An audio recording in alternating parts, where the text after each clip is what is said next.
Welcome back to my YouTube channel. ತಾವೆಲ್ಲರೂ ಹೇಗಿದ್ದೀರಿ? Wedding anniversary continuation video ನೋಡಿ. ಹಾಗೆ ಯಾರೆಲ್ಲ ಇನ್ನೂ ಕೂಡ ನಮ್ಮ ಚಾನಲಿಗೆ ಸಬ್ಸ್ಕ್ರೈಬ್ ಮಾಡಲಿಲ್ಲ, ಪ್ಲೀಸ್ ಸಬ್ಸ್ಕ್ರೈಬ್ ಮಾಡಿ ವಿಡಿಯೋ ನೋಡಿ. ಓಕೆ, ನೀವು ಈ ಟೈಮಿಗೆ ಮದುವೆ ಟೈಮಲ್ಲಿ ನೀವೀಗ ಎಂತ ಮಾಡ್ತಿರ್ಬೋದು? ಒಂದು ಆ ಟೈಮ್ಗೆ ಈ ಟೈಮಲ್ಲಿ ಗಂಟೆ 5 6 ಆಯ್ತು. ನಾವು ನಮ್ಮ ಊರಿಗೆ ಹೋಗಿದ್ದೀವಿ ಮಮ್ಮಿಯನ್ನು ಕರ್ಕೊಂಡು. ಮಂಗಳೂರಲ್ಲಿ ಮದುವೆ ಆಗಿ ಇಲ್ಲಿಂದ ನಮ್ಮ ಊರಿಗೆ ಕುಂಬ್ಳೆಗೆ ಕಾರಲ್ಲಿ ಹೀಗೆ ಇತ್ತು. ಆಗ ವೆದರ್ ಕೂಡ ಇದೇ ರೀತಿ ಇತ್ತು, ಸೆಕೆ ಇತ್ತಾ? ಆದ್ರೂ ಇಷ್ಟು ಇಲ್ಲ ಇತ್ತು. ನೈಟ್ ಮಳೆ ಬಂದಿದೆ, ಒಳ್ಳೆ ಮಳೆ. ಆಗ ಅದ್ ನೀವು ಮದುವೆ ಆದಾಗ ದೇವರಿಗೆ ಖುಷಿ ಆಯ್ತು. ನೀವು ಮದುವೆ ಅದಕ್ಕೆ ಮಳೆ. ನಿಮ್ಮ 24 ವರ್ಷದ ಒಂದು ಅನುಭವದ ಮತ್ತು 24 ವರ್ಷ ಜರ್ನಿ ಹೇಗಿತ್ತು ನಿಮ್ಮ ಲೈಫ್? ಇದು ಇಬ್ರು ಹೇಳ್ಬೇಕು. ಇಬ್ಬರದ್ದು ಕೇಳ್ತಿದ್ದೀರಲ್ಲ? ಎಸ್. ಈಗ ನಮ್ಮಿಬ್ಬರ 24 ವರ್ಷದ ಜರ್ನಿ ಹೇಗಾಯ್ತು ಅಂತ ಹೇಳಿದ್ರೆ, ತುಂಬಾ ಖುಷಿಯಲ್ಲಿದ್ದೇನೆ, ಸಂತೋಷದಲ್ಲಿದ್ದೇನೆ. ಆಗಿರುವ ಕಾರಣ ತಾವೆಲ್ಲರೂ ಕೇಳ್ತಾ ಇದ್ದೀರಿ, ಮೇಡಮ್ ನೀವು ತುಂಬಾ ಹೆಂಗ್ ಕಾಣ್ತೀರಿ. ಅದೇ ನೋಡಿ, ಮನುಷ್ಯನಿಗೆ ಚಿಂತೆ ಇರಬಾರ್ದು. ನಾನು ಫಸ್ಟ್ ಆಫ್ ಆಲ್ ಹೇಳುದು, ಚಿಂತೆ ಇರಬಾರ್ದು. ಚಿಂತೆ ಇದ್ದವನು ಹೋದ ಅಂದ್ರೆ ಅವನ ಒಂದು ಶಾರೀರಿಕವಾಗಿ, ಮೆಂಟಲಿ ಹಾಗೂ ಫಿಸಿಕಲಿ ಸೋತೋದ್ರೆ ಬಾಡಿ ಹಾಳಾಗಿ ಹೋಗ್ತದೆ. ಅದು ನಾನು ಹೇಳ್ಬೇಕಂತ ಹೇಳಿಲ್ಲ. ಹೀಗೆ ಎಷ್ಟೋ ಮಂದಿಯನ್ನು ನೋಡಿದ್ದೇನೆ ನಾನು. ಹಾಗೆ ನನ್ನ ಲೈಫಲ್ಲಿ ಹೇಳೋದಾದ್ರೆ, ನಾನು ಸಂತೋಷದಲ್ಲಿದ್ದೇನೆ, ತುಂಬಾ ಖುಷಿಯಲ್ಲಿದ್ದೇನೆ. ಸೊ ಹಾಗೆ ಹೆಂಗೂ ಕೂಡ ಕಾಣ್ತೇನೆ. ನಿಮ್ಮೆಲ್ಲರ ಪ್ರೀತಿಯನ್ನು ಸಂಪಾದನೆ ಮಾಡಿದ್ದೇನೆ. ನೋಡಿ, ಕಮೆಂಟ್ಸ್ ಬರೋದು ಅಂತರೇ ಬರ್ತದೆ ನನಗೆ, ಮೇಡಮ್ ನಿಮ್ಮನ್ನು ನೋಡುವಾಗ ಖುಷಿ ಆಗ್ತದೆ. ಒಂದು ಔಟ್ಸೈಡ್ ಹೋದ್ರು ಕೂಡ ಅಭಿಮಾನಿಗಳು ಹೇಳುದು, ವಿಡಿಯೋದಲ್ಲಿ ಹೇಗಿದ್ದೀರಿ ಅದಕ್ಕಿಂತ ಡಬಲ್ ನೀವು ಚಂದ ಇದ್ದೀರಿ, ಹಾಗೆ ನೋಡ್ಲಿಕ್ಕೆ ನಿಮ್ಮನ್ನು ಖುಷಿ ಆಗ್ತದೆ ಎಲ್ಲ ಹೇಳ್ತಾರೆ. ಅದು ತುಂಬಾ ಸಂತೋಷ ಆಗ್ತದೆ. ಅದೇ ಮುಖ್ಯವಾಗಿ ಮನುಷ್ಯನಿಗೆ ಬೇಕಾದದ್ದು ನೆಮ್ಮದಿ. ನೆಮ್ಮದಿ ಬೇಕು, ಮತ್ತೆ ಯಾವ್ದಲ್ಲ. ನೆಮ್ಮದಿ ಇದ್ರೆ ಎಲ್ಲವೂ ಇರ್ತದೆ. ಮುಖ್ಯವಾಗಿ ನೆಮ್ಮದಿ ಬೇಕು, ಮತ್ತೆ ಚಿಂತೆ ಇರಬಾರ್ದು ಅಷ್ಟೇ. ಮತ್ತೆ ಮುಖ್ಯವಾಗಿ ಗಂಡ ಹೆಂಡತಿಯನ್ನು ಒಳ್ಳೆ ರೀತಿ ನೋಡಿಕೊಳ್ಬೇಕು. ಇವರು ಅದ್ರಲ್ಲಿ ಕಮ್ಮಿ ಮಾಡ್ಲಿಲ್ಲ. 24 ವರ್ಷ ಆಯ್ತು, ಯಾವುದೇ ರೀತಿಯಲ್ಲಿ ಕಮ್ಮಿ ಮಾಡಲಿಲ್ಲ. ಸುಖ ಸಂಸಾರ ಜೀವನ ನಮ್ಮದು. ಸುಖ ಸಂಸಾರಕ್ಕೆ ಒಂದೇ ಸೂತ್ರ ಎಂತ ಹೇಳು, ಅದೇ ನೆಮ್ಮದಿ ಬೇಕು, ಅಂದ್ರೆ ಖುಷಿಯಲ್ಲಿರ್ಬೇಕು. ಮುಖ್ಯ ಅಂತ ಹೇಳಿದ್ರು ನೋಡಿ, ಹಣ ಸೆಕೆಂಡರಿ. ಹಣ ಸಹ ಬೇಕು. ಹಣ ಅಂದ್ರೆ ನಮ್ಮ ಅಗತ್ಯಕ್ಕೆ ಮಾತ್ರ. ಹಣವೂ ಬೇಕು, ಮತ್ತೆ ಗಂಡನಿಗೆ ಒಂದು ಒಳ್ಳೆ ಉದ್ಯೋಗ ಕೂಡ ಬೇಕು. ಅದು ಇಂಪಾರ್ಟೆಂಟ್ ಆಗ್ತದೆ. ಮತ್ತೆ ಹಣಕ್ಕೆ ನಾವು ಜಾಸ್ತಿ ವ್ಯಾಲ್ಯೂ ಕೊಡಬಾರ್ದು. ಯಾಕಂದ್ರೆ ಹಣ ಇವತ್ತಾಗ್ತದೆ, ನಾಳೆ ಹೋಗ್ತದೆ. ಹಣ ಇಂಪಾರ್ಟೆಂಟ್ ಅಲ್ವೇ ಅಲ್ಲ. ಯಾಕೆ ಹೇಳಿದ್ರೆ ನೋಡಿ, ಕಷ್ಟ ಬಂದಾಗ ಸುಖ ಬಂದೇ ಬರ್ತದೆ. ಈಗ ಕತ್ತಲಾಯ್ತು ಅಂತೇಳಿ ನಾವು ಭಯ ಪಡ್ತೇವ? ಇಲ್ಲಲ್ಲ, ನಾಳೆ ಹಗಲು ಬರ್ತದೆ ಅಂತೇಳಿ ಕಾಯ್ತಿರ್ತೇವೆ. ಸೊ ಅದಕ್ಕೆ ನಾನು ಹೇಳುದು, ಹಣ ಇಂಪಾರ್ಟೆಂಟ್ ಅಲ್ಲ. ಮನುಷ್ಯನಿಗೆ ಬೇಕಾಗಿರೋದು ನೆಮ್ಮದಿ ಮತ್ತೆ ಸಂತೋಷ. ಅದನ್ನು ನಮ್ಮ ಜೀವನದಲ್ಲಿ ನಾವು ಅಳವಡಿಸಿಕೊಂಡಿದ್ದೇವೆ. ಅಷ್ಟೇ ಅಲ್ಲ, ಸಂಪಾದನೆ ಮಾಡಿದ್ದೇವೆ, ಖುಷಿಯಲ್ಲಿದ್ದೇವೆ. ಅದುವೇ ಹೇಳುದು, ಮುಖ್ಯವಾಗಿರೋದು ಅದೇ. ಮತ್ತೆ ಕಿರಿಕಿರಿ ಇರಬಾರ್ದು ಮನೆಯಲ್ಲಿ. ಅದು ನೋಡಿ, ಅದು ಮುಖ್ಯ ಇರ್ತದೆ. ಒಂದು ಗಂಡ ಈಗ ಕೆಲಸ ಬಿಟ್ಟು ಬಂದ ತಕ್ಷಣ ಕೂಡ ಸಂತೋಷದಲ್ಲಿರ್ಬೇಕು. ಈಗ ನಮ್ಮ ಯಜಮಾನ್ರು ಏನ್ ಮಾಡ್ತಾರೆ ಅಂತ ಹೇಳಿದ್ರೆ, ಆಫೀಸ್ ಕೆಲಸ, ಅವರ ಪೊಲೀಸ್ ಆಫೀಸರ್ ಅಲ್ವಾ. ಸೊ ಏನೇ ಒತ್ತಡ ಇರಲಿ, ಅಲ್ಲೇ ಸ್ಟೇಷನ್ ಅಲ್ಲಿ ಬಿಟ್ಟು ಬರ್ತಾರೆ. ಅಂದ್ರೆ ಮನೆಗೆ ತರುದಿಲ್ಲ. ಎಂತದೇ ಆಗ್ಲಿ ಅದನ್ನು ಮನೆಗೆ ತರುದಿಲ್ಲ. ಯಾಕೆ ಹೇಳಿದ್ರೆ, ಮನೆಯವರು ಯಾವತ್ತು ಟೆನ್ಷನ್ ಮಾಡಬಾರ್ದು, ಮಕ್ಕಳಾಗ್ಲಿ ಎಂತಿ ಆಗ್ಲಿ ಟೆನ್ಷನ್ ಮಾಡಬಾರ್ದು ಅಂತೇಳಿ ಆ ಭಾವನೆಗಳು ಇರ್ತದೆ. ಹಾಗೆ ಅಂದ್ರೆ ಅವರದ್ದು ಇಂಟೆನ್ಷನ್. ನನ್ನ ಗಂಡನ ಬಗ್ಗೆ ನಾನು ಹೇಳುದಂತ ಹೇಳಿದ್ರೆ, ಈಗ ಒಂದು ಸ್ಟೇಷನ್ ಅಲ್ಲಿ, ಪೊಲೀಸ್ ಸ್ಟೇಷನ್ ಅಲ್ಲಿ ಏನೇ ಒತ್ತಡ ಇರಲಿ, ಅವರು ಅದನ್ನು ಮನೆಗೆ ತರುದಿಲ್ಲ. ಅಂದ್ರೆ ಈಗ ನಾನು ಫೀಲ್ ಮಾಡಿದ್ರೆ, ಏನಾದ್ರು ಹೇಳಿದ್ರೆ, ನಾನು ಫೀಲ್ ಮಾಡಿದ್ರೆ ಒಂದು ಕಡೆ ಏನಾಗ್ತದೆ, ಮಕ್ಕಳು ಕೂಡ ಬೇಜಾರದಲ್ಲಿ ಇರ್ತಾರೆ ಅಂತೇಳಿ ಯಾವುದನ್ನು ಹೇಳುದಿಲ್ಲ. ಸ್ಟೇಷನ್ ವರ್ಕ್ ಏನುಂಟು ಅಲ್ಲೇ ಬಿಟ್ಟು, ಅಲ್ಲೇ ಬಿಟ್ಟು ಮನೆಗೆ ಬರೋ ಖುಷಿಯಿಂದ ಬರ್ತಾರೆ. ಆ ಸಂತೋಷವನ್ನು ನಮ್ಮಲ್ಲಿ ಶೇರ್ ಮಾಡ್ತಾರೆ, ಖುಷಿಯಿಂದ ಇರ್ತಾರೆ. ಹೀಗೆ ದಿನ ಹೋಗ್ತಾ ಉಂಟು. ಅದೇ ನಮ್ಗೆ ಅವರು ಕೊಡುವ ದೊಡ್ಡ ಗಿಫ್ಟ್ ಅಂತ ಹೇಳ್ತೇನೆ ನಾನು. ಖುಷಿಯಲ್ಲಿ ಇರ್ತಾರೆ. ಮತ್ತೆ ಯಾವುದಕ್ಕೆ ಕೂಡ ಕಡಿಮೆ ಮಾಡ್ಲಿಲ್ಲ. ಎಲ್ಲರನ್ನು, ಮಕ್ಕಳನ್ನಾಗ್ಲಿ ನನ್ನನ್ನಾಗ್ಲಿ ಒಂದೇ ರೀತಿ ಒಂದು ಸಮಾನವಾಗಿ ನೋಡ್ತಾ ಇದ್ದಾರೆ. ಮತ್ತೆ ಕಿರಿಕಿರಿ ಮಾಡುದಿಲ್ಲ. ನಮ್ಮಲ್ಲಿ ಈಗ ಜಗಳ ಆಗುದಿಲ್ಲ ಅಂತ ನಾನು ಹೇಳುದಿಲ್ಲ. ಸಣ್ಣ ಪುಟ್ಟ ವಿಚಾರಗಳಲ್ಲಿ ಜಗಳ ಅಂತೇಳಿ ಆಗುದಿಲ್ಲ. ನಮ್ಮಲ್ಲಿ ಚರ್ಚೆ ಆಗ್ತದೆ. ಆ ಚರ್ಚೆಗಳು ಈಗ ನನ್ಗೆ ಮತ್ತೆ ಇವರಿಗೆ ಅತಿಯಾಗಿ ಚರ್ಚೆ ಆಗ್ತಾ ಇರ್ತದೆ. ಚರ್ಚೆ ಆಗ್ತಾ ಇರುವಾಗ ಅವ್ರು ಎಂತ ಹೇಳ್ತಾರೆ, ಓಕೆ ನೀನ್ ಹೇಳಿದ್ದು ಸರಿ ಅಂತೇಳಿ ಒಪ್ಪಿಕೊಳ್ತಾರೆ. ಆ ಒಂದು ಮನದಟ್ಟು ಮಾಡ್ತಾರೆ. ಅದು ತುಂಬಾ ಇಂಪಾರ್ಟೆಂಟ್. ಮತ್ತೆ ಇಬ್ರು ಅದನ್ನೇ ನಿರಂತರವಾಗಿ ಮುಂದೆ ಕೊಂಡೋಗ್ತಾ ಇದ್ರೆ ಅಲ್ಲಿ ಏನಾಗ್ತದೆ, ಜಗಳ ಶುರು ಆಗ್ತದೆ, ಜಗಳ ಸ್ಟಾರ್ಟ್ ಆಗ್ತದೆ. ಅದೇ ಅಲ್ಲಿ ಹೇಳಿದ್ರೆ ಅಲ್ಲಿಂದ ಅಲ್ಲಿಗೆ ಸಮಾಧಾನ ಆಗ್ತದೆ. ಅದೇ ಹೇಳುದು. ಈಗ ನಾನು ಹೀಗೆ ಮಾಡಿ ಹಾಗೆ ಮಾಡಿ ಅಂತ ಹೇಳಿದ್ರೆ ಓಕೆ ಸರಿ ಅಂತೇಳಿ ಅವರು ಅದನ್ನು ಬಯಸಿಕೊಡ್ತಾರೆ. ಅದನ್ನು ಅವರು ತಕೊಳ್ತಾರೆ, ಮನಸ್ಸಿಗೆ ತಕೊಂಡು ಒಂದು ಈಗ ಹೇಳಿದಾಗೆ ಕೇಳಿಕೊಂಡು ಸಮಾಧಾನದಲ್ಲಿ ಕೇಳಿಕೊಂಡು ಹೋಗ್ತಾರೆ. ಅದು ಮುಖ್ಯ ತಾಳ್ಮೆ ಕೂಡ ಬೇಕು ಮನುಷ್ಯನಿಗೆ. ಹಾಗೆ ತಾಳ್ಮೆಯಿಂದ ಕೂಡ ಎಲ್ಲದರಲ್ಲಿದ್ದಾರೆ. ಹಾಗೆ ದಾಂಪತ್ಯ ಜೀವನ ಅಂತ ಹೇಳಿದ್ರೆ ಏನಾಗ್ತದೆ ಅಂತ ಹೇಳಿದ್ರೆ ಒಂದು ಅಂಡರ್ಸ್ಟ್ಯಾಂಡಿಂಗ್ ಬೇಕು. ಮುಖ್ಯವಾಗಿ ನಾವು ಹೇಳೋದು, ಈಗ ನಮ್ಮದು ಮದುವೆಗೆ 24 ವರ್ಷ ಆಯ್ತು ಅಂದ್ರೆ ಮುಖ್ಯವಾಗಿ ಹೇಳುದು ಅಂತ ಹೇಳಿದ್ರೆ ಅಂಡರ್ಸ್ಟ್ಯಾಂಡಿಂಗ್ ಬೇಕು. ಮತ್ತೆ ನಂಬಿಕೆ, ಒಬ್ಬರ ಮೇಲೆ ಒಬ್ಬರ ನಂಬಿಕೆ, ಅಂಡರ್ಸ್ಟ್ಯಾಂಡಿಂಗ್ ಇದು ಇದ್ರೆ ಮತ್ತೆ ಅದಕ್ಕಿಂತ ಮುಖ್ಯ ಇನ್ನೊಂದು ಮುಖ್ಯ ಅಂದ್ರೆ ಪ್ರೀತಿ ಬೇಕು. ಇಬ್ಬರಲ್ಲಿ ಕೂಡ ಆ ಪ್ರೀತಿ ಇರಬೇಕು. ನಾನು ಹೇಳಿದೆ ನನಗೆ ಅವರ ಮೇಲೆ ಪ್ರೀತಿ ಉಂಟು, ಅತಿಯಾದ ಪ್ರೀತಿ, ಅವರಿಗೂ ನನ್ನ ಮೇಲೆ ಅತಿಯಾದ ಪ್ರೀತಿ ಉಂಟು. ಇದುವೇ ಇರುದು ಮುಖ್ಯವಾಗಿ ಬೇಕು. ಅತಿಯಾದ ಪ್ರೀತಿಗೆ ನಾನು ಒಂದು ಗಿಫ್ಟ್ ನಿಮಗೆ, ಒಂದು ಗಿಫ್ಟ್. ಎಂತ ಗಿಫ್ಟ್? ಇದು ಸರ್ಪ್ರೈಸ್ ಅಲ್ಲ, ಯಾಕೆ ಹೇಳಿದ್ರು ಅವ್ರಿಗೆ ಹೇಳಿದ್ರು ನಂಗೆ, ಹೇಳಿದ್ರು ಮೊನ್ನೆ ವೆಡ್ಡಿಂಗ್ ಆನಿವರ್ಸರಿಗೆ. ಇದರೊಳಗೆ ಇದು ಒಂದು ಕವರ್ ಹಾಕಿ ಕೊಟ್ಟಿದ್ದಾರೆ, ಅದು ಬೆಂಡಲ್ ಆಗಬಾರ್ದು ಅಂತ ಬಳೆ ಹಾಕಿ ನಿಮ್ಮ ಕೈಯಾರೆ ತೋರಿಸ. ಅದ ಮೊನ್ನೆ ಹೇಳಿದ್ರು ನನ್ನಲ್ಲಿ ಬ್ಯಾಂಗಲ್ಸ್. ಒಂದು ಕೈಗೆ ಹಾಕಿ, ಒಂದೊಂದು ಬಳೆ ಹಾಕಿ, ಎರಡು ಹಾಕ್ಬೇಡಿ ಒಟ್ಟಿಗೆ, ಒಂದೊಂದು ಹಾಕಿ.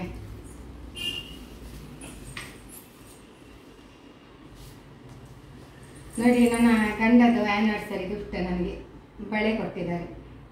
ಆಗ್ತದ ಬಿಡಿ, ಅದ ಇಲ್ಲಿ ಯಾವಾಗಲೂ ಸ್ವಲ್ಪ ಈ ಗಂಟೆ ಹತ್ರ ಜರ್ಕೊಡಿಬೋದು.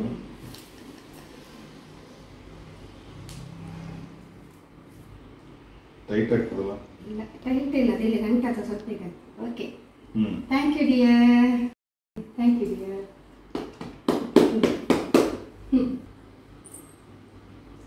Thank you so much. ಮತ್ತೆ ನನ್ನದು ಅವರಿಗೆ ಶೂ ಉಂಟು, ಗಿಫ್ಟ್ ಶೂ ಕೊಟ್ಟಿದೆ.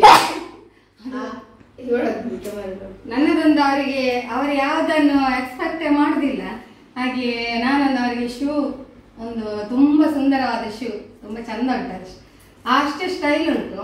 ಅದನ್ನು ಮತ್ತೆ ತೋರಿಸ, ಅದು ಹೊರಗೆ ಉಂಟು, ಅಲ್ಲಿ ಇಟ್ಟಿದ್ದೇನೆ, ಚಂದ ಉಂಟು ಅದು. ಅದು ಅವರಿಗೆ, ನನ್ನ ಲೆಕ್ಕದವರಿಗೆ ಗಿಫ್ಟ್. ಮತ್ತೆ ನಾವೆಂತ ಕೊಡುದಲ್ಲ, ಅಲ್ಲದೆ ಅವರು ಬೇಡ ಹೇಳ್ತಾರೆ, ಎಂತ ನಿನ್ಗೆ ಗಿಫ್ಟ್ ಕೊಡು, ನಿನಗೆ ನಾನು ಕೊಡ್ಬೇಕು ಅಂದ್ರೆ ನಮ್ಮಲ್ಲಿ ಮೇನ್ ಪ್ರಧಾನ ಇವರು ಅಲ್ವಾ. ಹಾಗೆ ನನ್ನ ಹೀರೋ ಇವರೇ ನಂಗೆ ಕೊಡುದು ಅಷ್ಟೇ ಅಲ್ವಾ. ಡ್ಯಾಡ್, ನಿಮ್ಮ ಹೆಂಡತಿ ಬಗ್ಗೆ ನೀವ್ ಹೇಳಿ. 24 ವರ್ಷದ ಅನುಭವ. 24 ವರ್ಷ ಅನುಭವದಲ್ಲಿ ಒಂದೇ ಮಾತಲ್ಲಿ ಹೇಳ್ಬಹುದು, ಎಂತಂದ್ರೆ ಇವರೊಟ್ಟಿಗೆ ಮದುವೆ ಆದ ನಂತರ 24 ವರ್ಷ ಹೇಗೆ ಹೋಯ್ತು ಅಂತ ಗೊತ್ತಿಲ್ಲ. ಆ ಟೈಮಲ್ಲಿ ಹೋಗಿದೆ, ಚಂದದಲ್ಲಿ ಹೋಗಿದೆ, ಸ್ಮೂತ್ ಆಗಿ ಹೋಗಿದೆ, ಖುಷಿಯಲ್ಲಿ ಹೋಗಿದೆ ಅಲ್ಲ. ನಂಗೆ ನಾನು ಹೇಳಿದೆ. ಮತ್ತೆ ನಿನ್ನ ಅಮ್ಮನ ಬಗ್ಗೆ ಹೇಳ್ಬೇಕಂತ ಹೇಳಿದ್ರೆ, ನನ್ನ ಹೆಂಡತಿ ಬಗ್ಗೆ ಹೇಳ್ಬೇಕಂತ ಹೇಳಿದ್ರೆ, ಅವಳು ಒಳ್ಳೆ ಇದಂತ ಶಿಸ್ತಿನ ಸಿಪಾಯಿ ಇದ್ದಾಗಿ. ಅಂದ್ರೆ ಹೇಗೆ? ನಮ್ಮನ್ನೆಲ್ಲ ಕರೆಕ್ಟ್ ಆಗಿ ನೋಡ್ಕೊಳ್ಳೋದು, ಮತ್ತೆ ನಾವು ಬರುವಾಗ ಹೋಗುವಾಗ ಮತ್ತೆ ಪ್ರತಿಯೊಂದು ವಿಷಯ, ನಮ್ಮ ಎಲ್ಲ ವಿಷಯವನ್ನು ಕಾಳಜಿ ವಹಿಸ್ತಿದ್ದು. ಮತ್ತೆ ಮನೆ ಸಹ ನೀಟಾಗಿ ಅಚ್ಚುಕಟ್ಟಾಗಿ ಎಲ್ಲ, ಎಲ್ಲೆಲ್ಲಿ ಏನೇನು ಸಣ್ಣ ಕ್ಲೀನ್ ಆಗಿ, ಕ್ಲೀನ್ ನೀಟ್ನೆಸ್ ಎಲ್ಲ ಸಹ. ಹಾಗೆ ಮತ್ತೆ ನೆಕ್ಸ್ಟ್ ಮಕ್ಕಳದ್ದು ನಿಮ್ಮನ್ನು ಸಹ ಒಳ್ಳೆ ಚಂದಲ್ಲಿ ಬೆಳೆಸಿದ್ದಾರೆ ಅವರು, ಒಳ್ಳೆ ಶಿಸ್ತಲ್ಲಿ ಕ್ಲೀನ್ ಕಲ್ಚರಲ್ಲಿ ಬೆಳೆಸಿದ್ದಾರೆ ಎಲ್ಲ. ನಾನು ಸಹ ಹಾಗೆ ಡ್ಯೂಟಿ ಎಲ್ಲ ಬಿಟ್ಟುಕೊಂಡು ಸೀದಾ ಮನೆಗೆ ಬರ್ತೇನೆ ಬೇಗ. ಯಾಕಂದ್ರೆ ಇವಾಗ ನಾವು ನಮ್ಮ ಹೆಂಡತಿ ಕಾಯ್ತಿರ್ತಲ್ಲ ಮನೆಯಲ್ಲೆಲ್ಲ, ಅದು ಖುಷಿ ಆಗ್ತದೆ. ಅದು ಬಂದ ಕೂಡಲೇ ನಮ್ಮನ್ನೊಂದು ಆರೈಕೆ ಮಾಡುವಾಗೆಲ್ಲ. ಮತ್ತೆ ನೋಡಿ, ನಾನು ಒಳ್ಳೆ ನನ್ನ ಹೆಂಡತಿಯೊಟ್ಟಿಗೆ ಒಳ್ಳೆ ಟೈಮ್ ಸ್ಪೆಂಡ್ ಮಾಡ್ತಾ ಇದ್ದೇನೆ. ಮತ್ತೆ ಇನ್ನೊಂದು ಫ್ರೆಂಡ್ಸ್, ಮತ್ತೆ ಏನ ವಿಷಯ ಇದ್ರೆ ಸಹ, ಈಗ ನಮ್ಮಲ್ಲಿ ವಿಷಯ ಇದ್ರು, ನಮ್ಮಲ್ಲಿ ಏನೇ ಇದ್ರು ಏನು ಚರ್ಚೆ ಅಂದ್ರೆ ಸಹ ಅದರಲ್ಲಿ ಅವಳು ಇದ್ದದನ್ನು ಇದ್ದ ಹಾಗೆ ಡೈರೆಕ್ಟ್ ಆಗಿ ಹೇಳ್ತಾರೆ, ಏನೇ ವಿಷಯ ಇದ್ರು ಸಹ. ಈಗ ನಾ ಸಹ ನೋಡಿ ಕೆಲಸ ಎಲ್ಲ ಬಿಟ್ಟುಕೊಂಡು ಸ್ಟ್ರೈಟ್ ಮನೆಗೆ ಬರ್ತೇನೆ, ಯಾಕಂದ್ರೆ ಅವರು ನಮ್ಮನ್ನು ಕಾಯ್ತಾ ಇರ್ತಾರೆ, ವೇಟ್ ಮಾಡ್ತೇವೆ. ನಮಗೆ ಸಹ ಒಂದು, ನಾವು ಬಂದ ಕೂಡ ಅವ್ರಿಗೊಂದು ಖುಷಿ ಆಗ್ತದೆ. ಹಾಗೆ ಈಗ ನಾವು ಆಫೀಸ್ ಬಿಟ್ಟುಕೊಂಡೆಲ್ಲ ಬೇಗ ಸೀದಾ ಸ್ಟ್ರೈಟ್ ಮನೆಗೆ ಬರೋದು, ಬೇರೆ ಎಲ್ಲಿ ಹೋಗ್ಲಿಕ್ಕಿಲ್ಲ ನಾವು. ಯಾಕಂತ ಹೇಳಿದ್ರೆ ಅವ್ರು ನಮ್ಮನ್ನು ಕಾಯ್ತಾ ಇರ್ತಾರೆ ನೋಡಿ ಮನೆಯಲ್ಲೆಲ್ಲ. ಮನೇಲಿ ಕಾಯುವಾಗ ನಮಗೆ ಸಹ ಒಂದು, ನಾವು ಸಹ ಹೋದ್ರೆ ಸಹ ಅವ್ರಿಗೆ ಖುಷಿ ಆಗ್ತದೆ. ನಮ್ಮನ್ನು ಅಷ್ಟು ಚೆನ್ನಾಗಿ ನಾವು ಆ ರೀತಿಯಲ್ಲಿ ಅವರೊಟ್ಟಿಗೆ ಬಾಂಧವ್ಯದಲ್ಲಿದ್ದರೆ ಮಾತ್ರ ಚೆನ್ನಾಗಿ ದಾಂಪತ್ಯ ಜೀವನ ಹೋಗುದು, ಚೆನ್ನಾಗಿ ಹೋಗ್ತದೆ. ಮತ್ತೆ ಅವರನ್ನು ನಾವು ಟೈಮ್ ಸ್ಪೆಂಡ್ ಮಾಡ್ಲಿಕ್ಕೆ ಅವರೊಟ್ಟಿಗೆ ಜಾಸ್ತಿ ಟೈಮ್ ಸ್ಪೆಂಡ್ ಮಾಡ್ತೇನೆ. ಅವರೊಟ್ಟಿಗೆ ಫ್ಯಾಮಿಲಿ ಒಟ್ಟಿಗೆ ನೋಡಿ ಜಾಸ್ತಿ ನಾನು ಹೊರಗೆಲ್ಲ ಹೋಗುದು, ಟೈಮ್ ಸ್ಪೆಂಡ್ ಮಾಡೋದಲ್ಲ. ಹಾಗೆ ಆಗ ಅವರಿಗೆ ಸಹ ಒಂದು ಖುಷಿಯಾಗಿರ್ತದೆ. ಯಾಕಂದ್ರೆ ಒಂದು ಹೊರಗೆಲ್ಲ ಹೋಗಿ ಒಂದು ತಿರುಗಾಡಿಕೊಂಡು ಬರುವಾಗ ಅವರಿಗೆ ಆ ಗಂಡನೊಟ್ಟಿಗೆ ತಿರುಗಾಡ್ತಾ ಇದ್ದೇನೆ, ಒಂದು ಮನಸ್ಸಲ್ಲಿ ಬೇರೆ ಒಂದು ಆಲೋಚನೆ, ಖುಷಿಯ ಆಲೋಚನೆ ಇರ್ತಾರೆ ಅವರು. ಹಾಗೆ ಆ ರೀತಿಯಲ್ಲಿ ಅವರನ್ನೆಲ್ಲ ನಾವು ಚಂದಲ್ಲಿ ನೋಡಿಕೊಂಡಿದ್ರೆ ಅವ್ರು ದಾಂಪತ್ಯ ಜೀವನ ಚಂದದಲ್ಲಿ ನಡೀತದೆ. ಅದಕ್ಕೆ ಈ ಟೈಪಲ್ಲಿ ನಮ್ಮದು 24 ವರ್ಷ ಹೋಗಿದೆ, ಖುಷಿಯಾಗಿದ್ದೇವೆ. ಈಗ ನಮ್ಮ ಮಕ್ಕಳು ಒಂದು 2 ಮಾತು ಹೇಳ್ತಾರೆ. Hello, mic testing. Testing mic ಸರಿ ಇಲ್ವಾ ಅಂತಲ್ಲ ಮೋಸ್ಟ್ಲಿ. ಇಂಥ ಪೇರೆಂಟ್ಸ್ ಅನ್ನು ಪಡೀಲಿಕ್ಕೆ ನಾವು ತುಂಬಾ ಪುಣ್ಯ ಮಾಡಿದ್ದೇವೆ ನಾವಿಬ್ಬರು ಸಹ. ಮತ್ತೆ ಮಮ್ಮಿ ಡ್ಯಾಡಿ ನಮ್ಮೊಟ್ಟಿಗೆಲ್ಲ ಫುಲ್ ಜಾಲಿಯಲ್ಲಿ ಇರ್ತಾರೆ, ಫ್ರೆಂಡ್ಸ್ ಆಗಿ ಇರ್ತಾರೆ. ಒಂದು ಪೇರೆಂಟ್ಸ್ ಗಿಂತ ಜಾಸ್ತಿ ಒಂದು ಬೆಸ್ಟ್ ಫ್ರೆಂಡ್ಸ್ ಆಗಿ ಇರ್ತಾರೆ ನಮ್ಮೊಟ್ಟಿಗೆಲ್ಲ. ಮತ್ತೆ ನಮಗೆ ಎಲ್ಲದಕ್ಕೆ ಸಹ ಸಪೋರ್ಟ್ ಮಾಡ್ತಾರೆ, ಒಳ್ಳೆ ರೀತಿಯಲ್ಲಿ ಸಪೋರ್ಟ್ ಮಾಡ್ತಾರೆ. ಎಲ್ಲದಕ್ಕೆ ಸಹ ಯಾವುದಕ್ಕೆ ಬೇಡ ಅಂತ ಹೇಳುದಿಲ್ಲ. ಏನು ಸ್ಟಡೀಸ್ ಅಲ್ಲಿ ಆಗ್ಲಿ ಮತ್ತೆ ಕೋ ಕರಿಕ್ಯುಲರ್ ಆಕ್ಟಿವಿಟಿ ಸಹ ನಮಗೆಲ್ಲ ಪ್ರೋತ್ಸಾಹ ಕೊಡ್ತಾರೆ. ಮತ್ತೆ ನಾವು ಸಹ ಅವರಿಗೆ ರೀಲ್ಸ್ ಎಲ್ಲ ಮಾಡ್ಲಿಕ್ಕೆ ನಾವು ಸಹ ತುಂಬಾ ಸಪೋರ್ಟ್ ಮಾಡ್ತೇವೆ. ಮಮ್ಮಿಗೆ ಬಚ್ಚಿದಾಗ ಅಲ್ಲಿ ಕುತ್ಕೊಳ್ಳೋಣ ಸಾಕಾಯ್ತು. ಅಲ್ಲಿ ಕೂತೋಳ ಬಾ, ಇನ್ನು ನೆಕ್ಸ್ಟ್ ಅಲ್ಲಿ ಕೂತ್ಕೊಂಡು ನಮ್ಮ ಆಗದಿಂದ ನಿಂತ್ಕೊಂಡಿದ್ದಲ್ಲ. ನಾನು ಬಿಡುದಿಲ್ಲ ನೋಡಿ, ಮಕ್ಕಳು ಇವತ್ತು ಬಿಡುದಿಲ್ಲ, ಹಾಗೆ ಸಾಕಾಯ್ತು ಆಗದಿಂದ. ಸಾಕಾಯ್ತು ಫ್ರೆಂಡ್ಸ್, ಸಾಕಾಯ್ತು ನಿಮ್ಮದೀಗ ಸಾಕು ಮಾಡಿ, ಈಗ ನಾವು ಶುರು ಮಾಡ್ತೇವೆ. ನಮಗೆ ನಮ್ಮಿಬ್ಬರಿಗೆ ದೊಡ್ಡ ಬ್ಯಾಕ್ ಬೋನ್ ಅಂತ ಹೇಳಿದ್ರೆ ಅಪ್ಪ ಅಮ್ಮನೇ. ಮತ್ತೆ ಯಾರೆಲ್ಲ ಮಕ್ಕಳು ವಿಡಿಯೋ ನೋಡ್ತಿದ್ದೀರಿ, ನೀವು ಸಹ ನಿಮ್ಮ ಪೇರೆಂಟ್ಸ್ ಅನ್ನು ತುಂಬಾ ಪ್ರೀತಿಸಿ, ಮತ್ತೆ ಪೇರೆಂಟ್ಸ್ ಜೊತೆಗೆ ತುಂಬಾ ಟೈಮ್ ಸ್ಪೆಂಡ್ ಮಾಡಿ. ಮತ್ತೆ ಅವರಿಗೆ ರೀಲ್ಸ್ ಎಲ್ಲ ಮಾಡ್ಲಿಕ್ಕೆ ಇಷ್ಟ ಇದ್ರೆ ನೀವು ಅವರಿಗೆ ರೀಲ್ಸ್ ಮಾಡಿಸಿ, ಅವರು ವಿಡಿಯೋ ಮಾಡಿಸಿ, ನೀವು ವಿಡಿಯೋ ಮಾಡಿ ಅವರು ರೀಲ್ಸ್ ಮಾಡ್ತಾರೆ. ಅಮ್ಮಂದು ಸ್ಪೆಷಲ್ ಅಂತ, ನಿಮ್ಮ ಅಮ್ಮಂದು ಸ್ಪೆಷಲ್ ಅಂತ ಹೇಳಿ. ಅಮ್ಮಂದು ಸ್ಪೆಷಲ್, ಅಮ್ಮ ಬಿರಿಯಾನಿ ಮಾಡ್ತಾರೆ. ಅದಲ್ಲ, ಅಡಿಗೆ ಎಲ್ಲ ಮಾಡಿ ಕೊಡ್ತಾರೆ, ಮತ್ತೆ ಹೇಳಿದ್ರು ಮಾಡಿ ಕೊಡ್ತಾರೆ. ಮನೆ ದೊಡ್ಡದಿದ್ದವ್ರನ್ನ ಹೇಗೆ ಚೊಕ್ಕಾಗಿ ಇಡ್ಬೇಕಂತ ಹೇಳಿ ಕೊಟ್ಟಿದ್ದಾರೆ ನಮ್ಮಮ್ಮ. ಪ್ರತಿಯೊಂದು ವಿಷಯಲ್ಲೂ ಸ್ಟ್ರಿಕ್ಟ್. ಮತ್ತೆ ಅಂದ್ರೆ ಆತರ ಸ್ಟ್ರಿಕ್ಟ್ ಇದ್ದಾರೆ, ಆದ್ರೆ ಆತರ ಸ್ಟ್ರಿಕ್ಟ್ ಅಲ್ಲ. ನಾನು ಹೇಗೆ ಹೇಳಿದ್ರು ಸ್ಟ್ರಿಕ್ಟ್ ಇದ್ದಾರೆ, ಆದ್ರೆ ಸ್ಟ್ರಿಕ್ಟ್ ಇದ್ದಾರೆ. ಅಮ್ಮ ನಮಗೆ ಒಳ್ಳೆ ರೀತಿಯ ಶಿಸ್ತೆಲ್ಲ ಕಲಿಸಿಕೊಟ್ಟಿದ್ದಾರೆ. ಶಿಸ್ತು ಮಾತಲ್ಲ, ಡ್ಯಾನ್ಸ್ ಸಹ ಕಲಿಸಿಕೊಟ್ಟಿದ್ದಾರೆ. ಬೇರೆ ನಾವು ಹೇಳ್ಲಿಕ್ಕೆ ಹೋದ್ರೆ ಒಂದು ದಿನ ಸಾಕಾಗುದಿಲ್ಲ, ಆದ್ರೆ ನಾವು ಸ್ವಲ್ಪ ಶಾರ್ಟ್ ಮಾಡಿ ಹೇಳ್ತೇವೆ ನಿಮಗೋಸ್ಕರ. ಮತ್ತೆ ಶಾರ್ಟ್ ಅಂಡ್ ಸ್ವೀಟ್ ಅಲ್ಲಿ ಎಲ್ಲ ಮುಗಿಸಿದ್ದೆ ನಾವು ಹೇಳಿ. ಮತ್ತೆ ಡ್ಯಾಡಿ ಎಲ್ಲ ಡ್ಯೂಟಿ ಎಲ್ಲ ಬಿಟ್ಟು ಬರುವಾಗ ನಮಗೆ ತಿನ್ಲಿಕ್ಕೆಲ್ಲ ತಂದು ಬರ್ತಾರೆ, ಅದು ಖುಷಿ ಆಗ್ತದೆ. ಡ್ಯಾಡಿ ತರ್ಲಿಕ್ಕೆ ಕೆಲವೊಮ್ಮೆ ಆಗದಿದ್ರೆ ಮತ್ತೆ ಡ್ಯಾಡಿ ಇಲ್ಲದಾಗ ನಂಗೆ ಮಮ್ಮಿ ಆನ್ಲೈನ್ ತೆಗೆದು ಕೊಡ್ತಾರೆ. ಅದು ಡ್ಯಾಡಿ ಆಗ ಡ್ಯಾಡಿ ಅಂತ ಹೇಳ್ಬೇಡ ಹೇಳ್ತಾರ, ಅಂತ ನಾವೇ ಹೇಳುದಿಲ್ಲ, ಮತ್ತೆ ನಮಗೆಲ್ಲ ಬೈಗಳಿದ್ದು ಕೇಳುದಿಲ್ಲ. ಡ್ಯಾಡಿ ಡ್ಯೂಟಿಗೆ ಹೋದಾಗ ಮಮ್ಮಿ ಇರ್ತಾರಲ್ಲ ಮನೆಯಲ್ಲಿ, ಈಗ ಇದು ನಂಗೆ ರಜೆ ಉಂಟು ಹಾಗೆ ಮಮ್ಮಿ ನಂಗೆ ಪಿಜ್ಜಾ ಎಲ್ಲ ತಂದು ತೆಗೆಸಿಕೊಡ್ತಿರ್ತಾರೆ. ಅದು ಡ್ಯಾಡಿಗೆ ಮನೆಗೆ ಗೊತ್ತಾದ್ರೆ ಮತ್ತೆ ಹೇಳುದಿಲ್ಲ. ಹೌದಾ, ಈಗ ಗೊತ್ತಾಯ್ತಲ್ಲ. ಈಗ ಗೊತ್ತಾದ್ರೆ ಈಗ ತೊಂದ್ರೆ ಅಲ್ಲ, ಎಂತ ಮಾಡಿ ಅದು ಪಾಸ್ಟ್ ಅನ್ನೆಲ್ಲ ನಾವೀಗ ಕೇರ್ ಮಾಡ್ಬೋದು. ಇದೆಲ್ಲ ಅಕ್ಕ ಕಳಿಸಿ ಕೊಟ್ಟಲ್ಲ ನಿಮಗೆ ಆರ್ಡರ್ ಕೊಡ್ಲಿಕ್ಕೆ. ಮತ್ತೆ ಮಮ್ಮಿ ನಮಗೆ ಚಂದದ ಬಟ್ಟೆ ಎಲ್ಲ ತೆಗೆದು ಕೊಡ್ತಾರೆ. ಡ್ಯಾಡಿ ಅಂದ್ರೆ ಮಮ್ಮಿ ಚಾಯ್ಸ್ ಮಾಡಿ ಕೊಡುದು, ಹಣ ಕೊಡುದು ಡ್ಯಾಡಿ. ಹಾಗೆ ಈಗ ನಮ್ಮನ್ನು ಅಪ್ಪ ಅಮ್ಮ ಚಂದ ನೋಡ್ಕೊಳ್ತಾ ಇದ್ದಾರೆ, ಹಾಗೆ ನಾವು ನಮ್ಮ ಕೆಲಸ ಸಿಕ್ಕಿದ ಮೇಲೆ ನಮ್ಮ ಕಾಲಲ್ಲಿ ನಿಂತು ಆಗ ಅಪ್ಪ ಅಮ್ಮನ ಚಂದ ನಾವು ನೋಡ್ಬೇಕು. ಅವರನ್ನು ಕೆಲಸಕ್ಕೆ ಕಳಿಸದಾಗೆ ನಾವು ಚಂದ ಅವರನ್ನು ರಾಜರಾಣಿ ತರ ನೋಡ್ಬೇಕು. ಮತ್ತೆ ಅವರಿಗೆ ಇಷ್ಟದೆಲ್ಲ ನಾವೇ ನಮ್ಮ ದುಡ್ದ ಹಣದಿಂದೆಲ್ಲ ತೆಗೆದು ಕೊಡ್ಬೇಕು.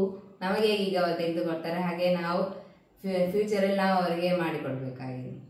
ಮತ್ತೆ ಫ್ಯೂಚರ್ ಅಲ್ಲಿ ಅವರ ಆನಿವರ್ಸರಿ ಎಲ್ಲ ನಾವೆಲ್ಲ ಗ್ರ್ಯಾಂಡ್ ಮಾಡ್ತೇವೆ. ಒಂದು ದೊಡ್ಡ ಹಾಲ್ ಅಲ್ಲಿ ನಮ್ಮ ಸಬ್ಸ್ಕ್ರೈಬರ್ ಎಲ್ಲ ಬಂದು ಕರಿತೇನೆ, ನಾನು ಕರಿತೇನೆ. ನೋಡಿ ನಮ್ಮ ಸಬ್ಸ್ಕ್ರೈಬರ್ಸಿಗೆಲ್ಲ ಎಷ್ಟು ಮಕ್ಕಳು ಬೆಲೆ ಕೊಟ್ಟಿದ್ದಾರೆ ಅಂತ ಹೇಳಿದ್ರೆ, ಇದು ಒಂದು ಪ್ರೀತಿ ನಾವು ಸಂಪಾದನೆ ಮಾಡಿದೆ. ನನಗೆ ಆ ಪಾಯಿಂಟ್ ತುಂಬಾ ಇಷ್ಟ ಆಯ್ತು. ಇವರು ದೊಡ್ಡದಾಗಿ ಜಾಬಿಗೆಲ್ಲ ಹೋದ ಮೇಲೆ ನಮ್ಮನ್ನು ನೋಡ್ತಾರೆ, ನಮ್ಮನ್ನು ಸಾಕ್ತಾರೆ ಅಂತೇಳಿ 100% ನಮ್ಗೆ ಭರವಸೆ ಉಂಟು ಮಕ್ಕಳ ಮೇಲೆ. ಯಾಕೆ ಹೇಳಿದ್ರೆ ಅವರು ಈಗ ತೋರಿಸೋ ಪ್ರೀತಿ ಮುಂದಕ್ಕೆ ಅದು ಇರ್ತದೆ. ಯಾಕೆಂದ್ರೆ ಅಷ್ಟು ನಮ್ಗೆ ಒಂದು ಕಾನ್ಫಿಡೆನ್ಸ್ ಉಂಟು. ಮತ್ತೊಂದು ಮಾತು ಹೇಳಿದ್ರು, ಸಬ್ಸ್ಕ್ರೈಬರ್ ಅದು ವೆಡ್ಡಿಂಗ್ ಆನಿವರ್ಸರಿ ದೊಡ್ಡ ಹಾಲ್ ಅಲ್ಲಿ ಇಟ್ಟು ಎಲ್ಲ ಸಬ್ಸ್ಕ್ರೈಬರ್ಸ್ ಬರ್ಬೇಕು.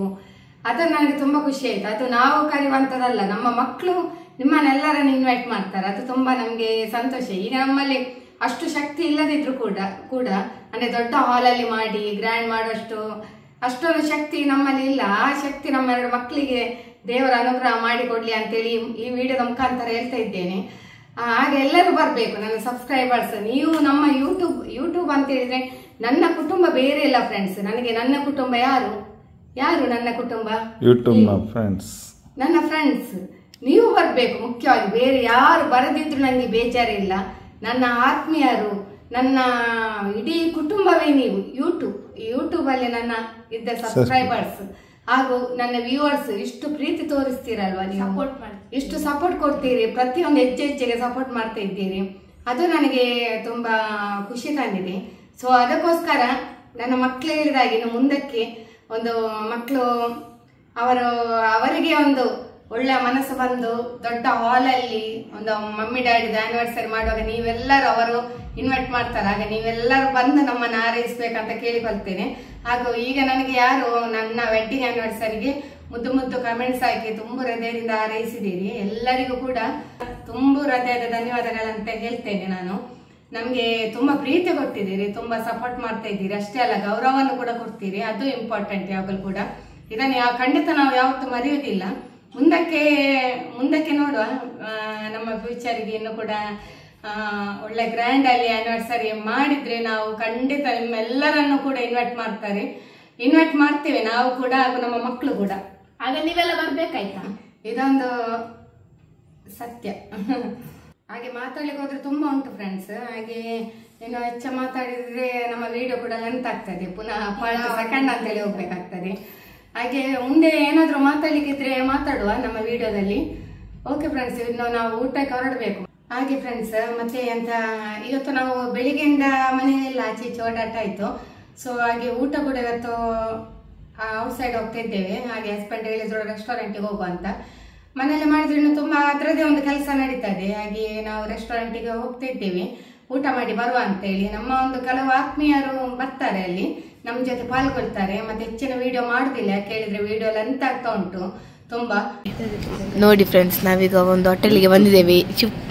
ಈ ಹುಡುಗಿ ಇದು ನೋಡಿ, ನಾವು ಇಲ್ಲಿ ಬಂದು ಕೂತಿದ್ದೇವೆ, ಆದ್ರೂ ಕೂಡ ಇದು ಇಟ್ಟಿದ್ದಾರೆ ನೋಡಿ. ಅಕ್ಕ ತಮ್ಸಪ್ ಎಲ್ಲ ಖಾಲಿ ಮಾಡಿ ಆಯ್ತು, ನಂಗೆ ಕೊಡ್ಲೇ ಇಲ್ಲ ಅವಳು. ಮಮ್ಮಿ ನೋಡಿ ನಗಡಿ, ಮಮ್ಮಿ ಹಾಯ್ ನೋಡಿ. ಡ್ಯಾಡಿ 4 ಮಂದಿಗೆ 1 2 3 ಮತ್ತೆ ಇದು 4. ನಮ್ಮ ಆತ್ಮೀಯರು ಊಟಕ್ಕೆ ಬರ್ತಾರೆ, ಸ್ವಲ್ಪ ಲೇಟ್ ಆಗ್ತದೆ. ಹೌದಾ? ಸರಿ ಕೂತ್ಕೊಳ್ಳೆ. ಅಲ್ಲಿ ಅವ್ರಿಗೆ ಚಂದ ಬರ್ತೇನೆ ನಾನು.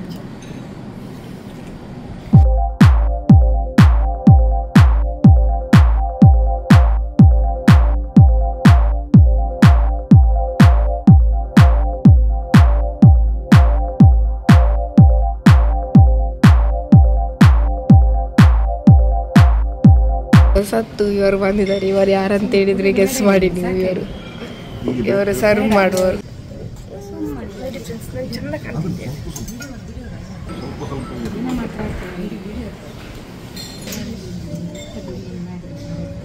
ಡ್ಯಾಡಿಗೆ ಮತ್ತೆ ನಂಗೆ ಇದು ನಮ್ಗೆ ಬಿರಿಯಾನಿ ಎಲ್ಲ ಆಗೋದಿಲ್ಲ. ಅಂದ್ರೆ ಇವರು ನೋಡಿ ಇಲ್ಲಿ ಹಾರ್ಟ್ ತರ ಆಗಿದೆ ಸ್ವಲ್ಪ, ಆದ್ರೆ ಸ್ವಲ್ಪ ಆಗಿಲ್ಲ ಅದು. ಮಮ್ಮಿಗೆ ನೋಡಿ ವೆನಿಲ್ಲಾ ಐಸ್ ಕ್ರೀಮ್ ಬಂತು. ಹೇಗುಂಟು ಮೇಡಮ್ ಅವರೇ?